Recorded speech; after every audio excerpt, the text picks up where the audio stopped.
Okay, सो जैसे कि हम डिस्कस कर रहे थे, तो अब मैं यहाँ पे आपको क्वांटम मैकेनिक्स का जो टेक्निकल डिटेल है, जो मैथमेटिकल स्ट्रक्चर है, उसके बारे में थोड़ी बात करेंगे।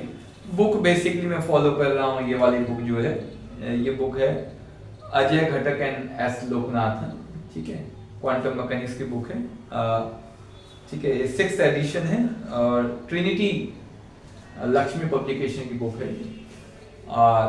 डिराक ब्राकेट अलजेब्रा, ठीक है, इसके बारे में बात करने वाले हैं टोटल मिलाकर के इस वीडियो में। हाँ, तो आई होप आपको प्रीवियस वाली वीडियो पसंद आई होगी, और क्योंकि मैथमेटिकल स्ट्रक्चर जो है क्वांटम मैकेनिक्स का वो लीनियर अलजेब्रा पर बेस्ड है, तो आई होप आपको बेसिक लीनियर अलजेब्रा आता होगा, मैथमेटिक्स का लीनियर अलजेब्रा। अगर नहीं आता है तो यूट्यूब पे आप किसी भी चैनल पे जा करके कोई भी वीडियो देख लें जिसमें लीनियर अलजेब्रा डिस्कस किया हुआ हो, ठीक है, बेसिक जानकारी होनी चाहिए, ठीक है, या फिर मैट्रिक्स की थोड़ी जानकारी होनी चाहिए। देखिए, डिराक का ये आइडिया था, और डिराक का ये स्ट्रक्चर था जो दिया हुआ है आज के जो क्वांटम का स्ट्रक्चर है, और आइंस्टीन ने कहा भी है कि हम बहुत ज़्यादा ऋणी हैं, और मेरे ख्याल से देखें तो जो डिराक ने प्रेजेंटेशन दिया है क्वांटम मैकेनिक्स का, वो एक्चुअली लॉजिकली परफेक्ट है, ठीक है, वरना श्रोडिंगर का क्वांटम मैकेनिक्स एक अलग तरीके से था और हाइजेनबर्ग का अलग तरीके से था, लेकिन डिराक ने दोनों का में एक मैचिंग बिठा दी है। तो डिराक का जो क्वांटम मैकेनिक्स है वो है ब्राकेट अलजेब्रा, हम जनरली बोलते हैं bra and ket, bracket quantum mechanics भी कह सकते हैं। देखिए, ब्रा क्या है और ये कैट क्या है, ठीक है, तो कोई भी जो स्टेट है, साई स्टेट, किसी भी पार्टिकल की स्टेट जो है क्वांटम मैकेनिक्स में वो वेव फंक्शन साई से दिखाते हैं। तो ये जो वेव फंक्शन साई है, इसी को हम डिनोट करते हैं ऐसे, इस ब्रैकेट में डिनोट करते हैं एक तरीके से, एक स्ट्रक्चर में, इसी को बोलते हैं कैट। ये स्ट्रक्चर कहलाता है कैट, इसके अंदर साई डाल सकते हैं आप चाहे, ये कैट है। तो ket is associated with any wave function in quantum mechanics. Similarly, जैसे कि हमारे पास होता है एक psi star which is the complex conjugate of this wave function, तो सिमिलरली एक ऐसा ही यहाँ पे कॉम्प्लेक्स कॉन्जुगेट वेव फंक्शन बना देते हैं, इसे बोलते हैं, इस स्ट्रक्चर को बोलते हैं ब्रा। सो ब्रा साई स्टार के कॉरेस्पॉन्डिंग हो गया, और कैट जो है वो साई के कॉरेस्पॉन्डिंग हो गया, ठीक है ना।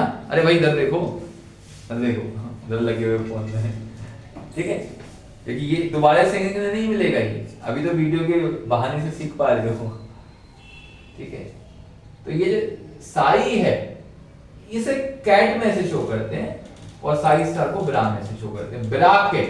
अगर आप देखें तो ये ऐसे हो जाता ना, तो इसीलिए ब्रैकेट बोल दिया नहीं, जैसे आप लिखते हो साई स्टार साई, तो ये ऐसे लिख सकते हो, तो ब्रैकेट, ब्रैकेट को तोड़ दिया, ब्रैकेट बन गया। ये बहुत ही, ये मैं लेमन लैंग्वेज में सिखाने की कोशिश कर रहा हूं आपको, ठीक है। तो ये जो साई है, ये जो साई है, साई स्टार है, जो कैट एंड ब्रा है, इसका ही कुछ हम ऑपरेशन करेंगे, है ना, बेसिक ऑपरेशन करेंगे। तो ये बोल रहा है पहली बात तो हेडिंग है यहाँ पे लीनियर ऑपरेटर, ठीक है।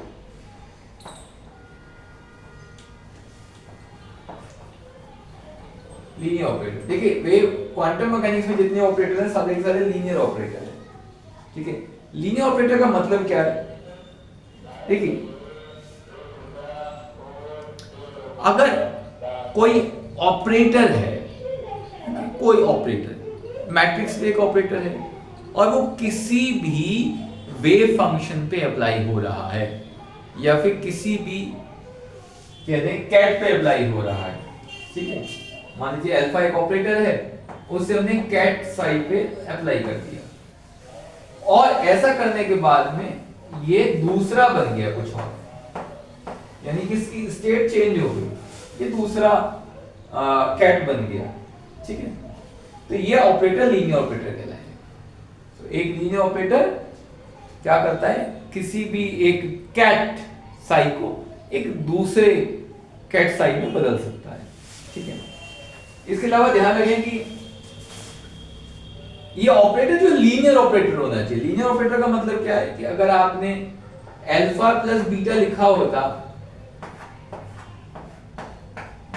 तो आप उसे ऐसे लिख सकते हैं, alpha Sai plus beta Sai, और ये क्या हो जाता है, ये आपको जाता है साई प्राइम, और ये कुछ और बन गया, ठीक है, साई डबल प्राइम, क्योंकि अल्फा बीटा अलग अलग ऑपरेटर है, ठीक है। So it is this, alpha beta कुछ भी आपके कॉम्प्लेक्स नंबर हो सकते हैं। तो ऐसी बहुत सारी प्रॉपर्टीज हैं लीनियर ऑपरेटर की, क्योंकि एक वीडियो में मैं बहुत सारी प्रॉपर्टी डिस्कस नहीं कर सकता हूँ, है ना, क्योंकि मैं यहाँ पे कोई स्ट्रक्चर क्वांटम मैकेनिक्स का कोर्स नहीं पढ़ा रहा हूँ, है ना। मैं सिर्फ आपको थोड़ा मोटिवेट करना चाहता हूँ ताकि आप YouTube से इधर उधर से पढ़ें, जहाँ से भी पढ़ना चाहते हैं, और रियली इंटरेस्टेड हैं तो फिर मेरे से आकर के पढ़ें, ठीक है। मुझे पैसे दें और मेरे से पढ़ें, आई एम जस्ट जोकिंग, ठीक है। तो ये आपका बेसिक स्ट्रक्चर है। अच्छा, इसके बाद में आप देखिए, जब भी कोई ऑपरेटर आप किसी स्टेट पे लगाएंगे, जैसे कि आप एक मैट्रिक्स ऑपरेटर एक कॉलम वेक्टर पे लगा देते हैं, क्या मिलता है आपको, मैट्रिक्स की आइगन वैल्यू मिल जाती है। सिमिलरली यहाँ पर भी यही है, जब आप एक ऑपरेटर लगा देते हैं किसी स्टेट पे तो आपको उस ऑपरेटर की आइगन वैल्यू मिल जाती है ना, ठीक है।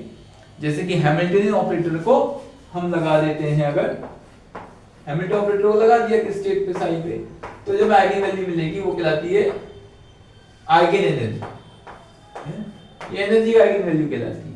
यही हमें चाहिए होती है क्वांटम मैकेनिक्स में, ठीक है। तो इसके अलावा बहुत सारी चीजें हैं ये करने के लिए, जो मुझे लगता नहीं कि मैं अभी तुरंत बता पाऊंगा, क्योंकि बहुत सारी चीजें पढ़नी भी पड़ेंगी मुझे और देखनी भी पड़ेंगी। मेरे YouTube के सब्सक्राइबर लगातार घटते चले जा रहे थे, तो मैंने सोचा चलो कुछ तफरी की जाए YouTube पे।